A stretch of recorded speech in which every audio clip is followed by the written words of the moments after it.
Welcome back to IT prep solution channel. ఈరోజు నేను మీకు చెప్పబోయేది ఈ question. The weight of oxygen required to completely react with 27 grams of ALEs. For this ఈ question equation ఏంటిది అంటే ఇది 2Al2O3 4Al plus 3O2 gives less to 2Al2 plus O3. వాళ్ళు అకార్డింగ్ టు క్వశ్చన్ ఏమన్నారు, ఆక్సిజన్కి ఏఎల్కి అన్నారు కాబట్టి ఈ రెండింటికి మనం తీసుకోవాలి.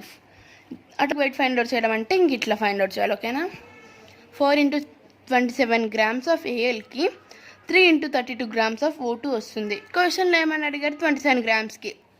ఒక సింపుల్ ట్రిక్ చెప్పనా, ఇదంతా అయితే పెద్ద ప్రాసెస్ అవుతుంది. ఒక సింపుల్ ట్రిక్ చెప్తా. ఇప్పుడు 4 into 27 grams బికమ్స్ ఎంత అయింది, 27 grams. 27 grams ఎప్పుడు వస్తుంది చూడండి, ఇది డివైడెడ్ విత్ 4 అయితేనే కదా మనకి 27 grams అనేది వస్తుంది. అలానే ఇప్పుడు దీన్ని చేద్దాం, 3 into 32 డివైడెడ్ బై 4. ఇదేంటి పోతుంది 8 3 ఏంటి 24 grams. ఇప్పుడు మొత్తం మీరు ఇలా చేసిన 24 వస్తుంది, ఇలా చేసిన 24 వస్తుంది. 24 is the required answer for this question. Thanks for watching this video. Please subscribe to our channel.